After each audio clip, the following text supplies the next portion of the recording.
I know one of the biggest things that people worry about when it comes to digital marketing is they don't want to show their face on social media.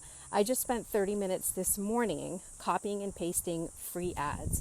In the digital course that I'm working in and that I purchased, there's a whole section on how you can learn to earn an income without having to be on social media and talk to social media.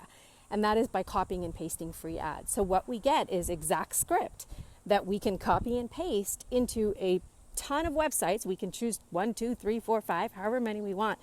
But the goal is to spend 30 minutes a day just copying and pasting free ads and linking it back to the website that is already done for you. The one that you didn't have to create. Remember, the one that is already done for you. And it is amazing how many people are on classified ads looking online, looking for work where they can learn to earn an income from home in just a few hours a day so that they can get on and do what they want to do.